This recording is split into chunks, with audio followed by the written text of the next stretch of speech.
Hello, my name's Amanda Oakley. It's very nice to be here. I'm based in Hamilton in New Zealand, and I'm very grateful to the VICOD organizers for inviting me to speak to your conference. I'm the founder of DermNet New Zealand. I'm also a consultant for MoleMap New Zealand, a teledermatology company that's been in business for more than 20 years. I'm the current president of the International Society of Teledermatology. My experience in virtual dermatology began in 1995 when I got an email address, founded DermNet, and began video conferencing for consultations and research. In 2018, I was honored to be invited to speak at the Ice Hat meeting in Kathmandu. And here I am, 3 years later, speaking to VICOD. So, virtual dermatology. So we all know what dermatology is, but what does virtual meaning? And the simple definition is it's anything to do with a computer. So in 2021, I can ask Siri to play a song, show me a movie, give me directions, tap my cell phone to turn on my heater, order and pay for my groceries, or arrange a ride. I can use a drone to record a video, chat or email with or without audio or video, one-to-one or to many. I can work at home. I can track COVID-19 incidents live in any country in the world. Digital health is the use of a computer to do all sorts of things to do with health. And in dermatology, we use a lot of them. Virtual dermatology is generally used to refer to clinical diagnosis and treatment, whether acute, elective, or monitoring, for research, for teaching, for social reasons. It's been enabling during our pandemic, patient-centric.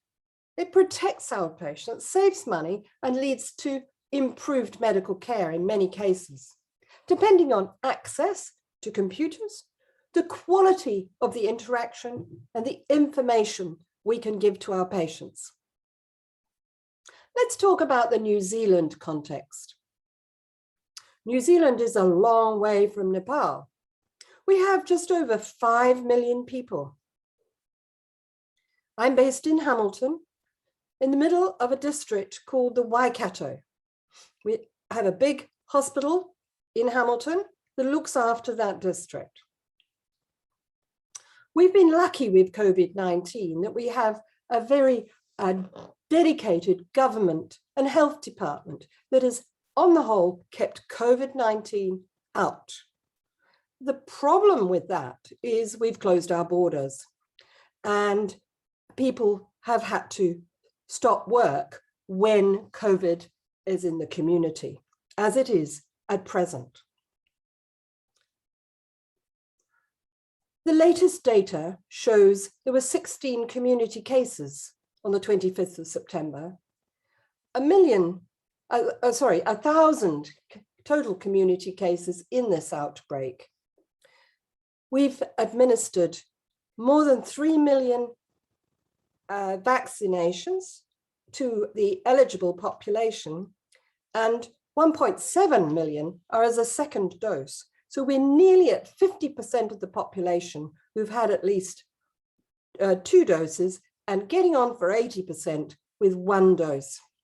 That's doing well, but we've done this, for the last 6 weeks. Auckland, not far from Hamilton, has been in alert level 4 and then 3, and we've been in 4, 3, and now 2, which gives us some freedom, but we're all wearing masks, social distancing, and staying away from people we don't know.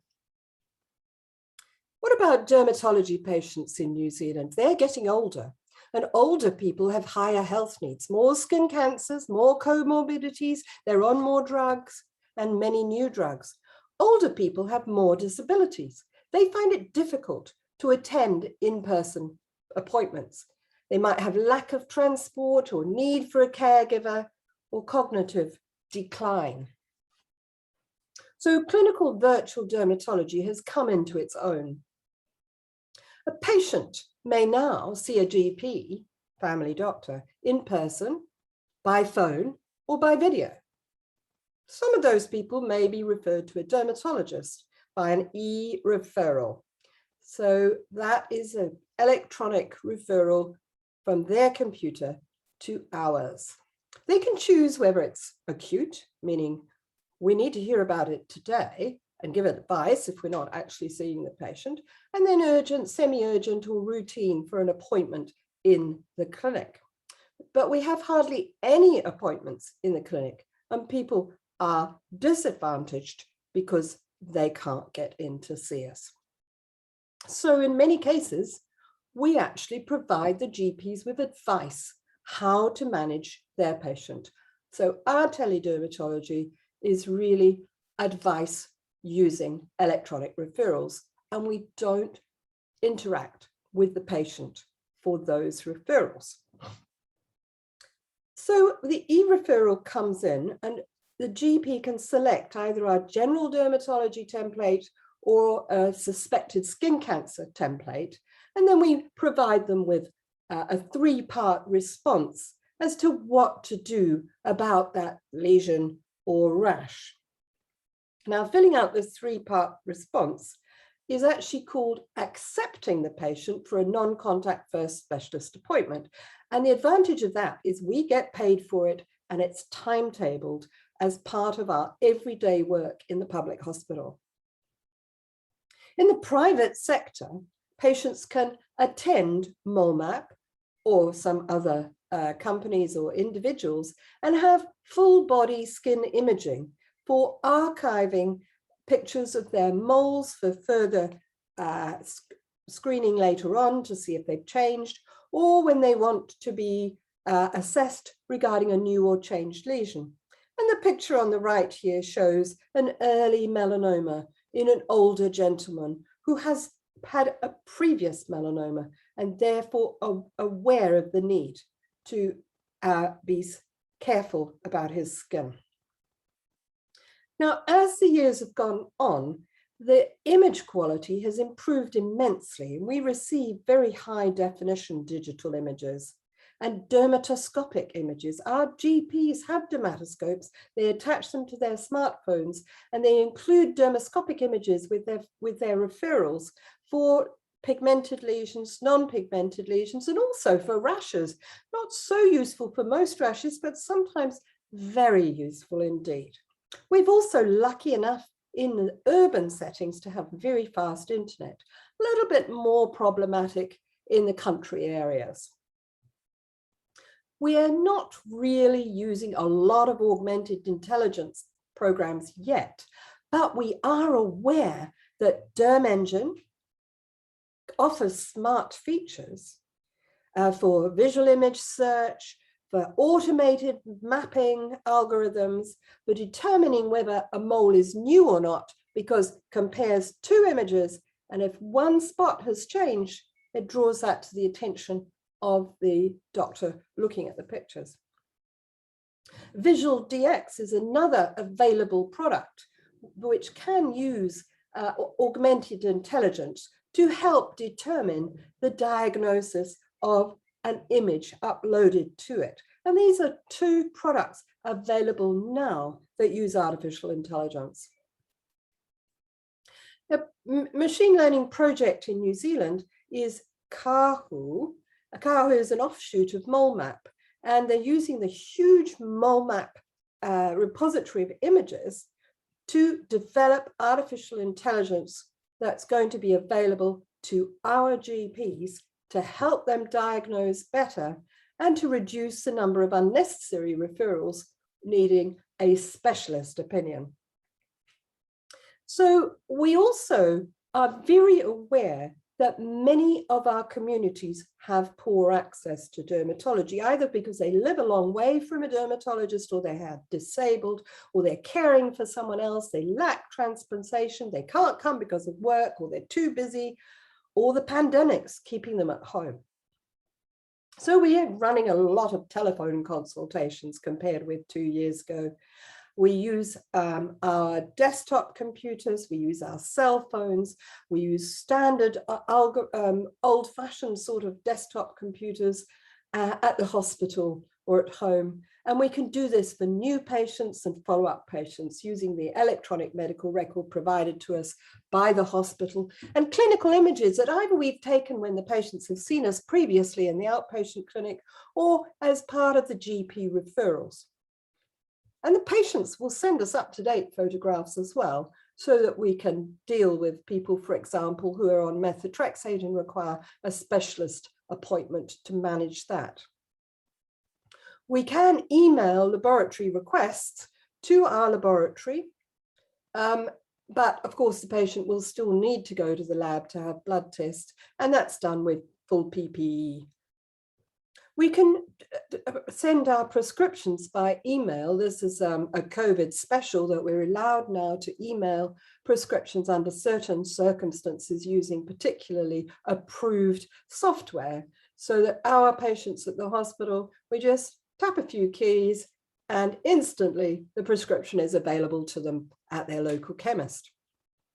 So we know that digital prescriptions increase convenience for the doctor and the patient, and they reduce error because the writing is legible, the prescription isn't lost, and it's recorded in the electronic medical record. And it also allows us to monitor adherence to treatment plans, because we can see whether that patient has picked up their prescription and when, and count up whether they're actually taking it. We all know that people don't either pick up their prescriptions or take them.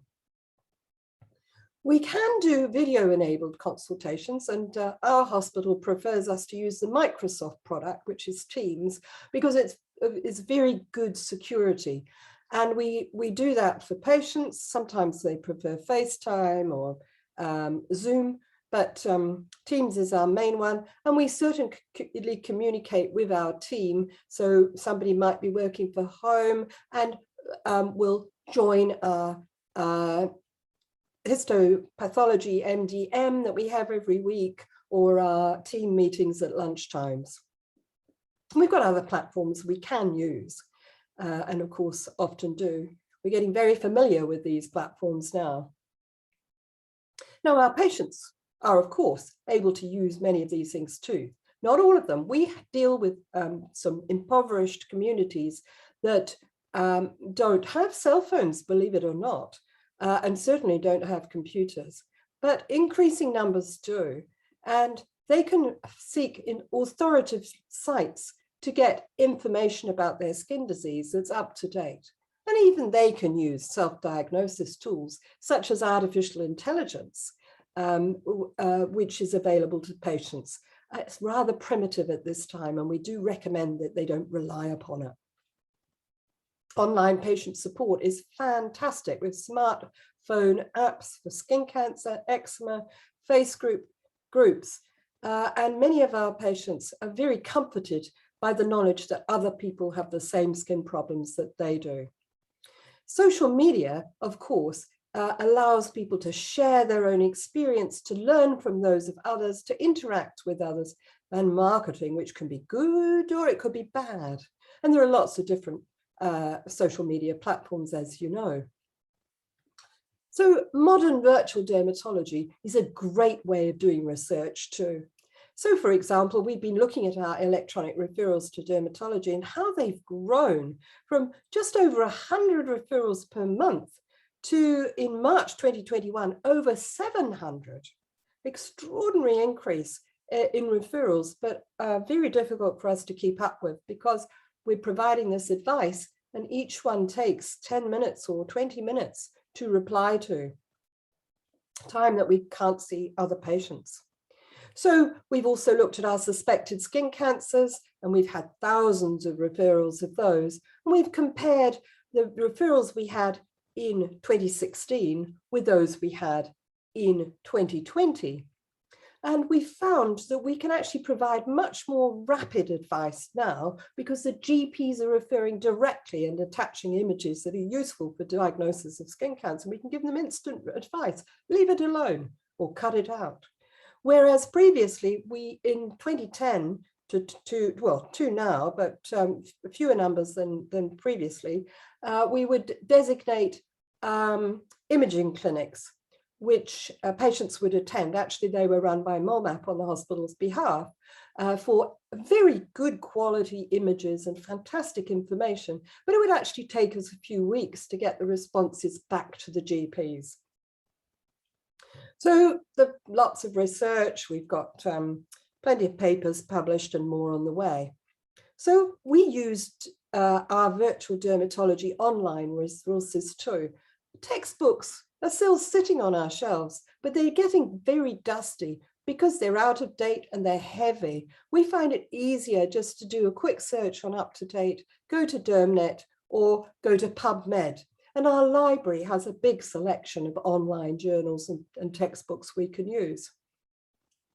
We use a lot of video sharing services for education too, and conference proceedings. So who goes to a face-to-face conference these days? They're all online. What a fantastic opportunity for learning. Might be a bit tedious at times, but here we are at VICOD. Across the world, we can have experts coming into our conferences available to us to learn from, or for entertainment's sake. Collaborative tools. We work together on documents using Dropbox or Google Drive. And again, we use Teams for that purpose. We can network. It's not as easy as face-to-face, but we do team building locally, nationally, internationally with case discussions and informal knowledge sharing. Here's some of my team in that picture. We can have social interactions and virtual get-togethers with a glass of wine.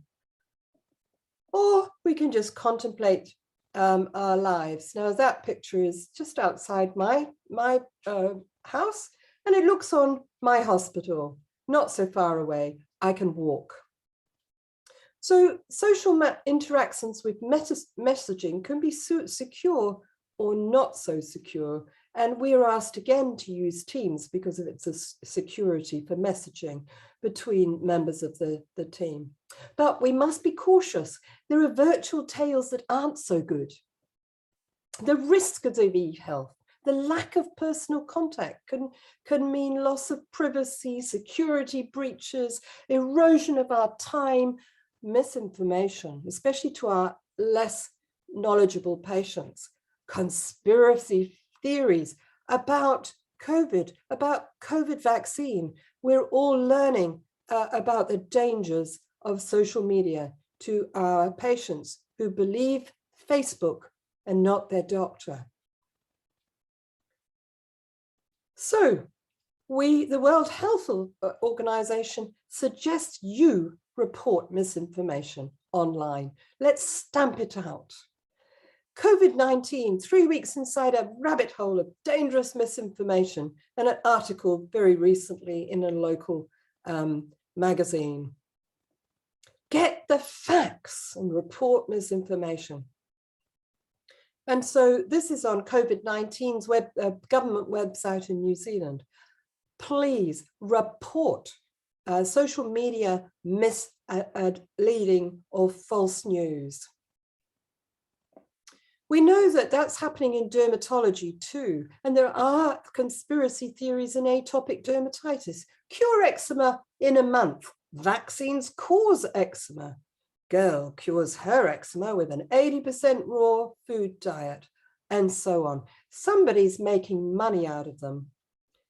So you also have the concern of the digital divide and e-health literacy problems because of economy, geographic disadvantages, age, older people, younger people sometimes, skin of color may be disadvantaged, education isn't always as good as it should be, personal interest in computers might be lacking, literacy and numeracy isn't 100%, the media is biased, we only know our health, we might not even own a computer or understand the knowledge that is provided by our computer.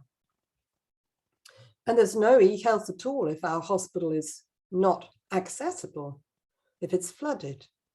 Or There isn't a hospital or a doctor or a technician or electricity or no internet or no mobile network. As here we have a picture of a flooded hospital in London. And what about our experience in Hamilton? We had a ransomware attack in May this year, and we still haven't fully recovered it from it. We still can't use all our normal programs. We had no telephone, no computer. We didn't know who the patient was at reception. We had no documents, no schedule, no dictation, no electronic prescription. We depended on our mobile phones. They still worked. And we had to write our notes by hand. So we got quite tired of that. This is a picture of my computer with labels on saying, do not use it.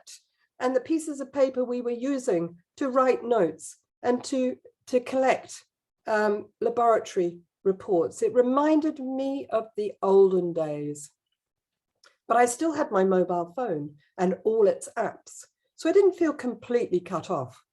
We could pick up telephones and speak to people. In a typical working day in 2021, I'm on the phone, I'm sitting in front of 3 computers, I'm listening to this and talking to that, and sometimes seeing patients in person, giving a lecture, responding to teledermatology cases. But I always make sure there's time for coffee and a quick team catch up. It's been lovely talking to you. Here's another picture of my Waikato teledermatology team. We were visited by some of the registrars from Auckland in August. So good luck with the rest of the conference, and it's been lovely talking to you.